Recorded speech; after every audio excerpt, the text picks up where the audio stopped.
أنت من أحزاب سيدنا محمد صلى الله عليه وسلم أسكنك الله بكرمه مرافع جنته وتغمدك الله بلطفه ملابس رحمته.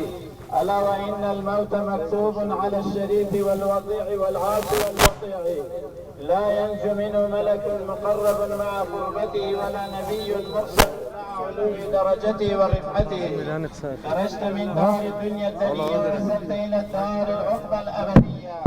رحلت من دار المحنة والغرور والفناء وصلت إلى دار النعمة والسرور والبقاء. فهذا أول منزلك من منازل الآخرة وآخر منزلك من منازل الدنيا الفانية.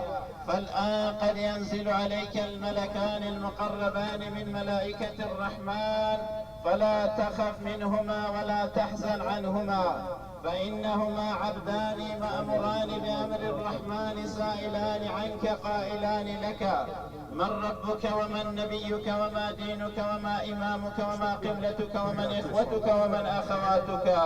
فقل في جوابهما بقول صريح وقلب شريح ولسان فصيح: الله ربي جل جلاله خالق الأشياء، الله ربي جل جلاله خالق الأشياء، الله ربي جل جلاله خالق الأشياء، ومحمد صلى الله عليه وسلم نبي خاتم الأنبياء، ومحمد صلى الله عليه وسلم نبي خاتم الأنبياء، والإسلام ديني والقرآن إمامي والكعبة قبلتي والمؤمنون إخوتي والمؤمنات أخواتي.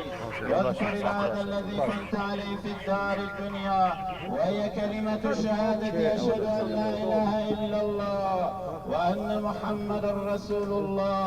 واعلم أن الموت حق والقبر حق وسؤال المنكر ونكير فيه حق، وأن الحشر والنشر حق، وأن لقاء الله تعالى في الجنة للمؤمنين حق، وأن الساعة آتية لا ريب فيها، وأن الله يبعث من في القبور.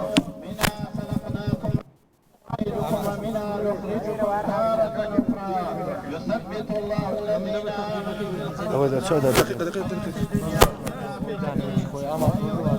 والله مؤمنك هات هذا مؤمنك على